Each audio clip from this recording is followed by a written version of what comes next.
नमस्कार फ्रेंड्स आज हम बात करने वाले हैं हमारे भारतीय संविधान के द्वारा भारतीय नागरिकों को जो मौलिक अधिकार प्रदान किए गए हैं उन मौलिक अधिकारों के बारे में आज यहाँ हम इस वीडियो में बात करने वाले हैं। आज हम यहाँ ये जानेंगे कि हमारे भारतीय नागरिकों को कौन कौन से मौलिक अधिकार प्राप्त हैं जो कि संविधान द्वारा हर सभी भारतीय नागरिकों को समान रूप से प्रदान किए जाते हैं। मौलिक अधिकार किसको कहा जाता है, कौन कौन से मौलिक अधिकार होते हैं, ये सभी आज के इस वीडियो में हम जानेंगे। तो फ्रेंड्स वीडियो को लास्ट तक जरूर देखिएगा। वीडियो स्टार्ट करने से पहले फ्रेंड्स मैं एडवोकेट गौरव सैनी स्वागत करता हूं आप सभी का हमारे यूट्यूब चैनल एडवोकेट गौरव में। फ्रेंड्स अगर आप हमारे चैनल पर नए हैं तो हमारे चैनल को सब्सक्राइब करें और साथ ही पास दिए गए बेल आइकन को प्रेस करें ताकि हमारे लेटेस्ट वीडियोस की नोटिफिकेशन आपको मिल सके। और आप साथ ही साथ हमसे हमारे इंस्टाग्राम, हमारे टेलीग्राम चैनल पे भी जुड़ सकते हैं जिसका लिंक आपको डिस्क्रिप्शन बॉक्स में मिल जाएगा। चलिए फ्रेंड्स स्टार्ट करते हैं आज के हमारे इस टॉपिक मौलिक अधिकार। भारतीय संविधान के द्वारा भारतीय नागरिकों को कौन कौन से मौलिक अधिकार प्राप्त होते हैं, मतलब हमारे भारतीयों के कौन कौन से मौलिक अधिकार हैं। इसमें सबसे पहले हम बात करते हैं फ्रेंड मौलिक अधिकार। उन अधिकारों को कहा जाता है जो व्यक्ति के जीवन के लिए मौलिक होने के कारण भारतीय संविधान के द्वारा सभी भारतीय नागरिकों को प्रदान किए जाते हैं, जिसमें राज्य के द्वारा कोई हस्तक्षेप नहीं, कोई इंटरफेयर नहीं किया जा सकता है।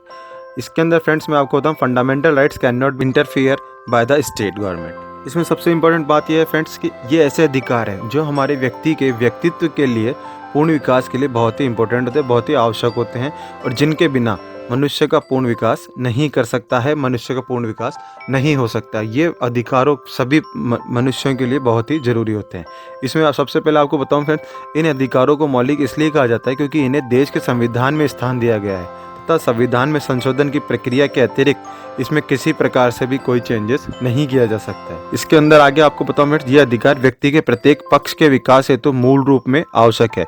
इसके अभाव में व्यक्ति के व्यक्तित्व का विकास अवरुद्ध हो सकता है, मतलब किसी भी व्यक्ति का इन अधिकारों के बगैर इस विकास उसका डेवलपमेंट नहीं हो सकता है। इसमें फ्रेंड्स आपको बताऊं, इन अधिकारों का उल्लंघन भी नहीं किया जा सकता है। इसमें फ्रेंड्स मौलिक अधिकार न्याय योग्य है तथा समाज के प्रत्येक व्यक्ति को समान रूप से प्राप्त होते हैं। फ्रेंड्स इसमें ऐसा नहीं है कि अगर कोई गरीब व्यक्ति है तो उसे मौलिक अधिकार प्राप्त नहीं होंगे, कोई अमीर व्यक्ति है तो उसे अमीर, या कोई वेल एजुकेटेड पर्सन है तो उसे उस अधिकार प्राप्त होंगे, ऐसा नहीं है फ्रेंड्स। इसमें सभी को इक्वल रूप से, सभी के लिए समान रूप से समान अधिकार प्राप्त है। मौलिक अधिकार न्याय योग्य है तथा समाज के प्रत्येक व्यक्ति को समान रूप से प्राप्त होते हैं। अब फ्रेंड्स इसमें आगे बात करते हैं कि मौलिक अधिकार और साधारण कानूनी अधिकारों में क्या डिफरेंसेस होता है। तो इसमें मैं आपको बताऊं फ्रेंड्स कि साधारण कानूनी अधिकारों को राज्य द्वारा लागू किया जाता है तथा उनकी रक्षा भी राज्य द्वारा ही की जाती है, जबकि मौलिक अधिकारों को देश के संविधान द्वारा लागू किया जाता है और तथा इसमें संविधान के द्वारा ही उनको सुरक्षित किया जाता है। Fundamental rights are enforced by the constitution of the country and fundamental rights are protected by the constitution of country. इसमें फ्रेंड्स आगे बात करें कि साधारण कानूनी अधिकारों में विधानमंडल द्वारा परिवर्तन किए जा सकते हैं, परंतु मौलिक अधिकारों में परिवर्तन के लिए फ्रेंड्स संविधान में परिवर्तन करना होगा। जो हमारा भारतीय संविधान है उसमें चेंजेस करने होंगे। फ्रेंड्स इसमें आगे बात करते हैं कि भारतीय संविधान में नागरिकों के मौलिक अधिकारों का वर्णन संविधान के तीसरे भाग में अनुच्छेद 12 से 35 तक किया गया है।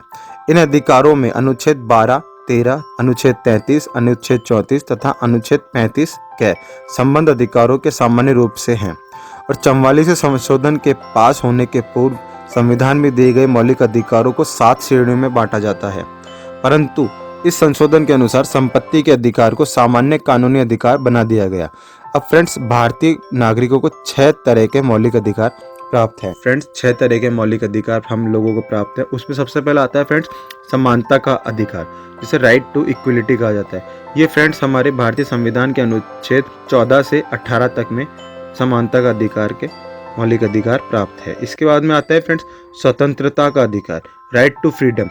ये आते हैं फ्रेंड्स अनुच्छेद 19 से 22 तक में।